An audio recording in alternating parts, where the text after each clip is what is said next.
What's up YouTube? It's Christine with Gauge Girl Training. In today's video I want to talk about how to stop becoming obsessed with your macros. So let's get started.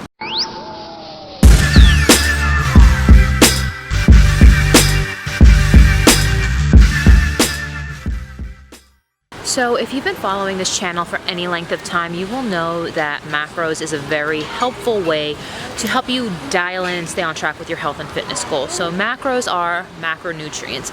It's counting how many grams of protein, carbs, and fat as opposed to just counting your calories alone. And that's super important because it helps you. It's strategic. And you guys know what I say, it cannot be measured, it cannot be improved. However, it's easy to get obsessed.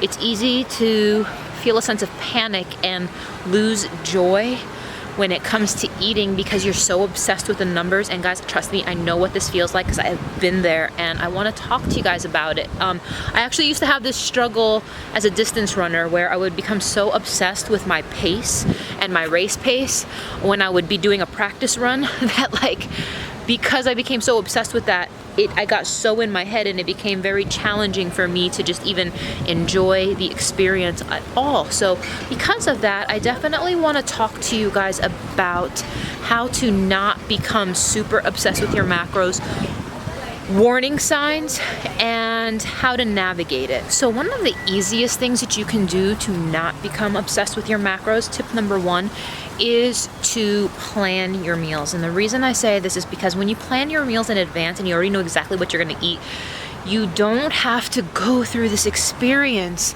of wondering, well, what am I going to eat? How is that going to fit? It becomes convenient.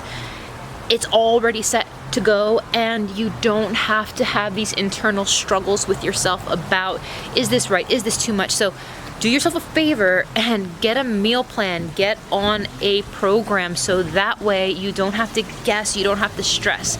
It's probably one of the easiest ways to eliminate that variable. The second way to not become obsessed with your macros is to get comfortable with gauging and estimating. And what I mean by that is some people feel like there's no way they can guess their macros when they're out because they don't have a scale and they're not gonna know how much chicken it was. And guys, estimate it, draw a line in the sand and just be like, look, okay, this is probably close to 4 ounces, this is probably this.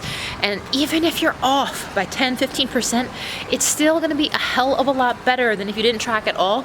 So get comfortable guesstimating. Don't worry about it being perfect. Just know that you tracked it and that's not bad, that's a good thing. So get comfortable guesstimating. Tip number 3 is and it's kind of similar to tip number 1, but get familiar with portion sizes. Get an idea of what a full day of eating should look like and get a rough idea of about how much protein should be on your plate, about how much carbs you should be eating in a day, about how much X, Y, and Z you should be eating in a day, and understand what that looks like volume-wise and become comfortable with learning how to make substitutions around that. And if you struggle with feeling hungry, which is a shitty feeling when you're really trying to lose weight because you don't want to feel that feeling, which is going to cause you to eat stuff that you don't want it. Anyway, get comfortable with substituting in higher volume vegetables that is going to keep you on track, that's going to keep you full. So I love zucchini, I love mushrooms, I love spinach. I mean, I just naturally love vegetables. I love Brussels sprouts. Think kale, things that are going to really just keep me full and satisfied so I'm not thinking about food because I'm full. Now, another tip number 4, to not become obsessed with your macros is to practice moderation. What I mean by that is have at least one meal a week where you're like, you know what, I am going to let this be my free meal. This is going to be my cheat meal, whatever you want to call it. And plan it, look forward to it, and let it be something that you look forward to, and don't feel bad when you have it. Enjoy it, look forward to it, and move on. I think there's something really special about enjoying your food and looking forward to it and having a time and place where you can experiencing it without guilt and enjoy it and move on. So guys, I hope you guys enjoyed these 4 tips to not become obsessed. And if you do catch yourself unable to go from black and white and you have a hard time in that gray area, there's 2 things you can do. One is you can just kind of stop with the macros for a little bit and eat intuitively for a little while until you're in a better place mentally to readdress it. And that's okay.